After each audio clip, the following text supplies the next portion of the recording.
तो चलिए बहुत बहुत स्वागत है एक बार फिर से आप सबका। मैं जानता हूं देश में एक लगातार नेगेटिव माहौल तो थोड़ा सा रहा है और मैं हर वीडियो में आकर लगातार कोशिश कर रहा हूं ये बताने का कि जिंदगी का नाम रुकना नहीं है, जिंदगी का नाम बढ़ते रहना है। और जब आप तैयार होते हैं ना जंग के लिए, तो जैसे ही मौका मिलता है आप अपनी सफलता को सुनिश्चित कर देते हैं। जितने भी इंडियन नेवी लवर्स हैं, एक बार फिर से मैं आपके अंदर ढेर सारी पॉजिटिविटी इंजेक्ट करना चाहता हूं। और लगातार जो सिलेक्शन इस समय मेजर कल्सी क्लासेस परिवार में हुए हैं, बच्चों की मेहनत से, गुरुजनों की मेहनत से और आप सबके आशीर्वाद से मैं कहूंगा, क्योंकि कहीं ना कहीं किसी की सफलता के पीछे बहुत लोगों का योगदान होता है और सबके योगदान के बाद एक बच्चा सफल हो पाता है। तो आज आपके सामने फिर से कई सारे सिलेक्शन के इतिहास दोहराए जाएंगे और बैक टू बैक जो बच्चे सिलेक्ट हुए हैं इंडियन नेवी में, उनके पूरे की पूरी डिटेल में आपके सामने ले आऊंगा। उनकी पढ़ाई, उनकी मेहनत, उनकी लगन, उनकी निष्ठा, हर प्रोस्पेक्ट के आपके सामने रखूंगा और एक इंस्पिरेशन देना चाहूंगा कि आप भी आइए, जम के लगिए। बैठने से जिंदगी में आगे नहीं बढ़ेंगे बेटा, आपके जंग के मैदान में उतर करके हम जंग जीत सकते हैं। और दैट मीन कि आप बेहतर पढ़ाई करते हुए किसी न किसी लक्ष्य को साध सकते हैं। तो एक बार फिर से आपका बहुत बहुत स्वागत है और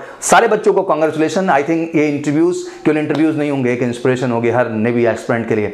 तो बहुत बहुत स्वागत है बच्चा आपका। तो सबसे पहले आपका नाम क्या है? सर आशीष पटेल। आशीष, कहाँ से बिलोंग करते हो भैया? Sir Raebareli, UP. रायबरेली का नाम जो है हमेशा टॉप पे रहा है हमारे उत्तर प्रदेश में। एंड मैं स्पेशली एजुकेशन के मामले में जी, मैं बच्चा आपको एक बात कहना चाहता हूँ कि कमीशन कैटेगरी में आपके यहाँ 2-3 अच्छे स्कूल्स हैं जिनको मैं जानता हूँ। हर बार अधिकारी रैंक पे बच्चे वहाँ से नॉमिनेट होते हैं, तो बहुत अच्छा है। मुझे हर्ष का नाम याद आ जाता है, मुझे 2-3 नाम है, सुधांशु का नाम मुझे याद आता है। तो there is a lot of candidate from there और वो आए और उन्होंने बेहतर किया अपने हमेशा रिजल्ट्स को लेकर के। तो चलिए, आज रायबरेली का नाम आपने फिर से एक बार रोशन किया है। तो किस स्कूल से रहे आप? सर चिन्मय विद्यालय। चिन्मय विद्यालय, अच्छा, NTPC ऊंचाहार में है ये। तो बेसिकली कितना परसेंटेज बना 10+2 में? सर 10 में 92 था और 12 में 95%। शाबाश।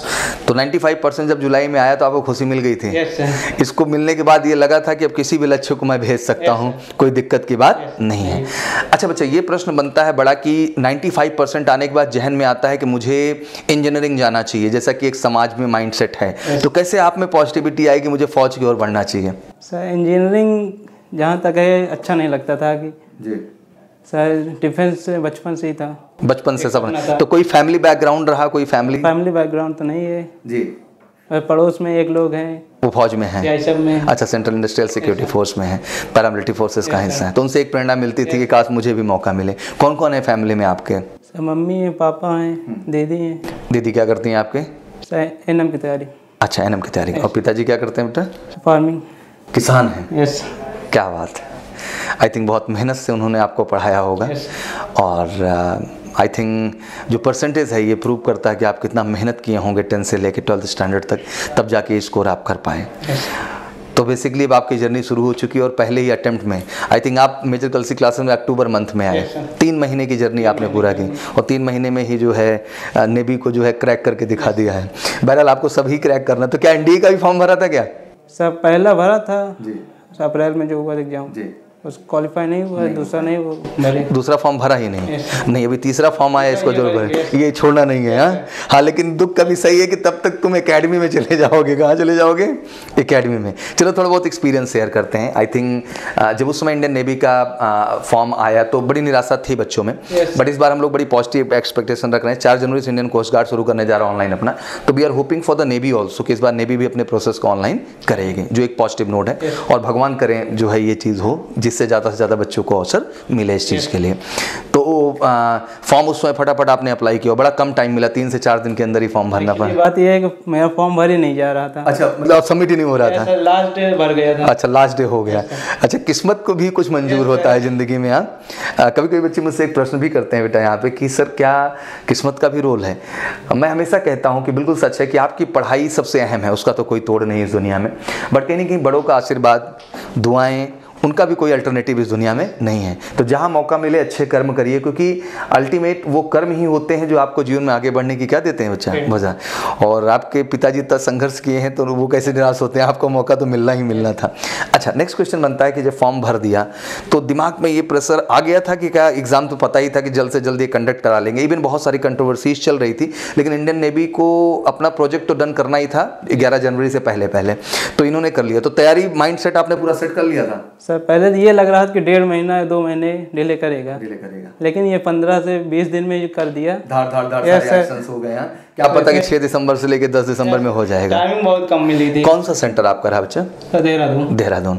चलिए, तो देहरादून के लिए यहाँ से एक ही ट्रेन चलती है, आप ही रायबरेली से होके जाती है। तो रायबरेली से पकड़े थे प्रयागराज से? नहीं सर, बस से गए थे। अच्छा, यहाँ से बस से गए पूरा? यहाँ से लखनऊ गए कि जो है? यहाँ से लखनऊ गए, हम लोग के पास पड़ता है। हाँ, रायबरेली से जस्ट बगल में 80 किलोमीटर की दूरी पे है। वहाँ से बस से 1-1.5 घंटे में वहाँ पहुँच जाते होंगे आप लोग। चलो बढ़िया।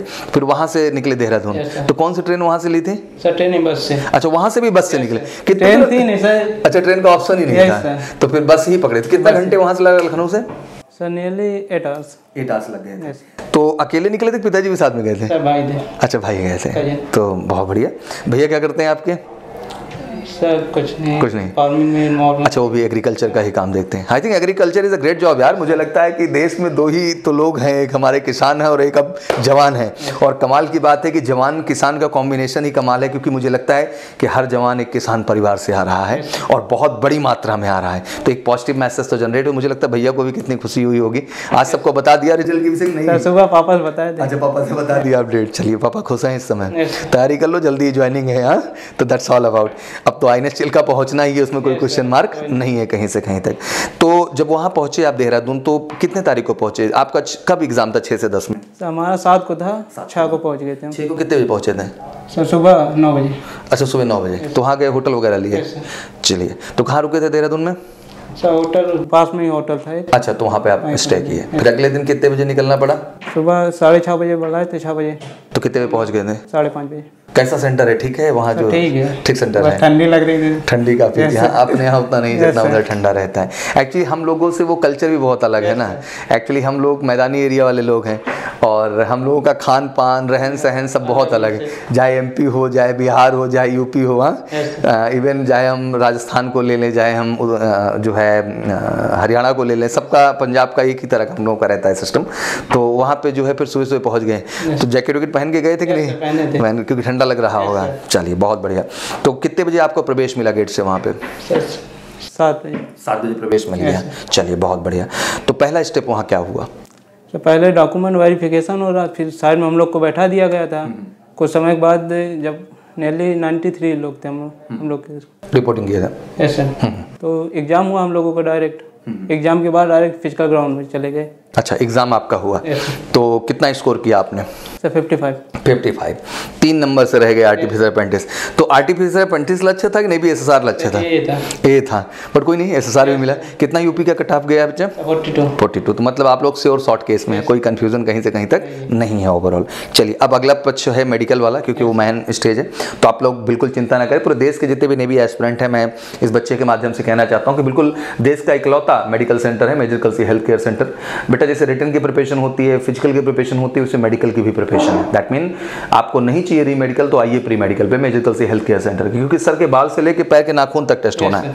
जहां डेंटिस्ट आपके अलग टेस्टिंग कर रहे हैं, ENT स्पेशलिस्ट आपके अलग होते हैं, आर्थो के अलग होते हैं, आई स्पेशलिस्ट आपके अलग होते हैं, फिजिशियन आपके अलग होते हैं, EEG ECG अलग होती है, पूरी पैथोलॉजी डिपार्टमेंट अलग होती है, जहाँ हर तरह के आपके टेस्ट किए जाते हैं, अराउंड 27 टेस्ट। और पूरे टेस्ट के बाद आप अप टू दिमाग तरीके से घोषित किए जाते हैं कि आप में क्या क्या कमियां और आपको क्या बेहतर करने की आवश्यकता है। तो देश के जितने भी बच्चे जो क्वालिफाई हैं, welcome to everyone.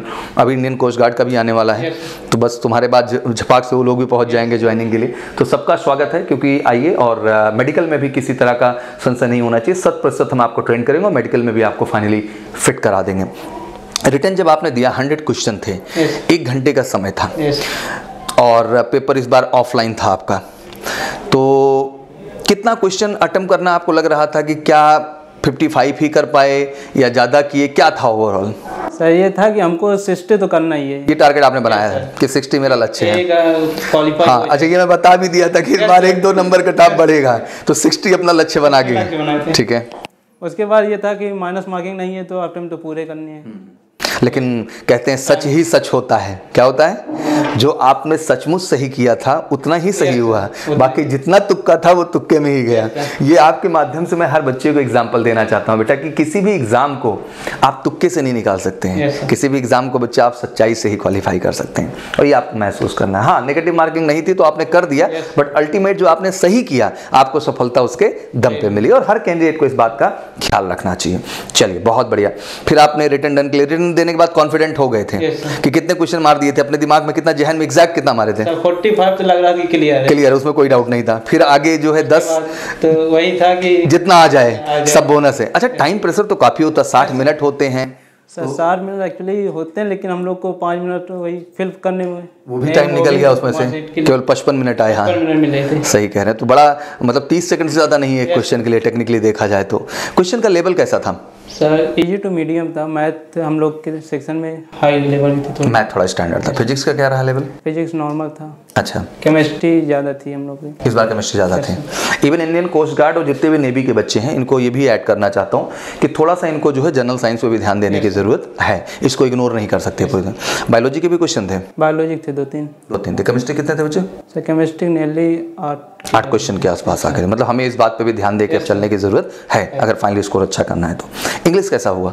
Sir English अच्छा था। और जीएस? जीएस भी अच्छा था, सब बढ़िया गया था, कॉन्फिडेंट हो गए थे आप कुल मिला करके। चलिए, रेस कैसी रही? सर 6:30 कर दिए थे, बहुत बढ़िया। 7 मिनट का टाइम होता है, 30 सेकंड बिफोर करना। तो वैसे भी नेवी थोड़ा सा फिजिकल में सपोर्ट करती है। पुशअप्स और स्क्वाट्स कैसे हुए थे? अच्छे हुए थे, पूरा बढ़िया से कर दिया था, मतलब हर केस में श्योर शॉट नजर आ रहा था। तो कॉन्फिडेंट हो गए थे। कितने बजे खाली हुए वहाँ पे? सर वहाँ से हम लोग को 12 बजे खाली हुए थे, फिर बैठे थे ग्राउंड में, ठीक है, 1-1.5 घंटा उसके बाद निकले थे वहाँ से। तो कुछ बेसिक फिजिकल स्टैंडर्ड टेस्ट नहीं हुआ था, जैसे हाइट वेट ये कुछ भी नहीं, केवल सिंपल रिटन एग्जाम था। पहले डॉक्यूमेंटेशन, फिर आपका रिटन एग्जामिनेशन, फिर कोई डॉक्यूमेंटेशन नहीं, फिर उसके बाद तुरंत फिजिकल कराए, फिर कोई डॉक्यूमेंटेशन नहीं, फिर उसके बाद बोल दिए कि जाइए अब आपका कट ऑफ मेरिट आएगा। सपोर्टिव थे वहाँ के लोग? सपोर्टिव थे, मतलब डर नहीं लगा कहीं से? चलिए, बहुत बढ़िया बेटा, एंड दिल से बहुत बहुत कांग्रेचुलेसन। आई थिंक आप जिस परिवार से आते हैं बच्चा, आप डिजर्व करते हैं, क्योंकि मुझे लगता है परिवार के आपके विकास की प्रक्रिया बच्चा आपसे स्टार्ट होगी। और मुझे लगता है कि जो गांव देश आस पड़ोसी होंगे आप सबको इंस्पायर करेंगे। तो जाइए बिंदास ज्वाइन करिए, अभी पहले पढ़ाई करिए जम के, मेजर कल से लगे रहिए, अभी कोई ब्रेकिंग नहीं है आपके लिए। जब ज्वाइनिंग पे जाना होगा जाएंगे। ये कारवां रुकना नहीं चाहिए बच्चा, ये ख्याल रखिएगा, क्योंकि अभी आपको कमीशन भी जाना है। क्या जाना है? आप इंटेलिजेंट हैं, आप टैलेंटेड हैं, आप में स्कोप है। हाँ, मैं जानता हूँ कि हम आज ये बैठ के डायलॉग नहीं मार सकते हैं कि नहीं इसको क्विट करते हैं सर, हम सीधा एनडीए टारगेट बना लेते हैं। नहीं, मुझे लगता है कि ये अपॉर्चुनिटी आपको मिली है। और being a middle class family, हमें तो जो भी मिलता है हम उसी से ज़िंदगी की क्या करते हैं बच्चा, शुरुआत करते हैं। तो शुरुआत करिए, बाकी अगर आप में काबिलियत है तो आपको कोई रोक नहीं पाएगा। इंडियन नेवी के अंदर भी आपके पास CWE, HET, ACC मतलब आर्मी कैडेट कॉलेज, कमीशन वर्दी जो है आपका एंट्रेंस होता है वहाँ पे, ठीक है ना, और HET हायर एजुकेशन टेस्ट होते हैं। तो सब कमीशन कैटेगरी के ही ऑप्शंस होते हैं। तो ऐसा मत समझना कि इंडियन नेवी में ऑप्शंस नहीं है। And it's a very different life you are going to experience. एक अलग तरह का जीवन आप वहाँ पे एक्सपीरियंस करने जा रहे हैं। कुछ कहना चाहें जो बच्चे तैयारी कर रहे हैं, क्योंकि इंडियन कोस्ट गार्ड भी मार्च में लगेगा और पूरी आशा है कि इंडियन नेवी भी जो है मार्च में ही होगा। तो कुछ कहना चाहें देश के बच्चों के लिए जो नेवी के? बस यही कहना चाहेंगे, हार्ड वर्क करें सब लोग, ज़्यादा इम्पोर्टेंट है, और टाइम का मैनेजमेंट करना सीखें, सबसे ज़्यादा ज़रूरी है जी।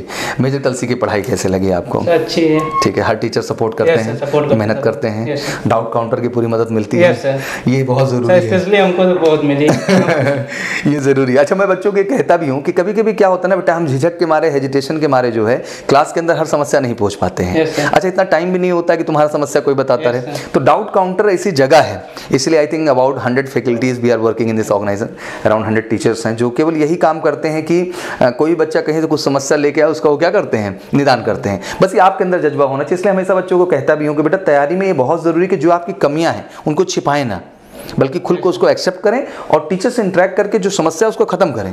अगर प्रॉब्लम खत्म नहीं होगी तो प्रॉब्लम हमेशा बनी रहेगी, और खत्म करेंगे तो बढ़िया होगी। मम्मी को ही बताया? Yes sir. चलिए, बहुत खुश हैं? Yes sir. दीदी को भी अपडेट कर दिया? अभी नहीं। अच्छा, अभी दीदी को नहीं अपडेट किया है। चलिए, दीदी को अपडेट करें और सबको बढ़िया ढंग से कहें, ठीक है ना। मेजर कलसी के बच्चों को क्या कहना चाहेंगे आप? बिल्कुल, और अच्छे से एग्जाम को क्रैक करें, ठीक है ना। अब आपका मेडिकल रह गया बेटा एक स्टेप, उसमें भी जाके अच्छा करें। Thank you so much and wish you good luck बेटा, ठीक है ना। Thank you.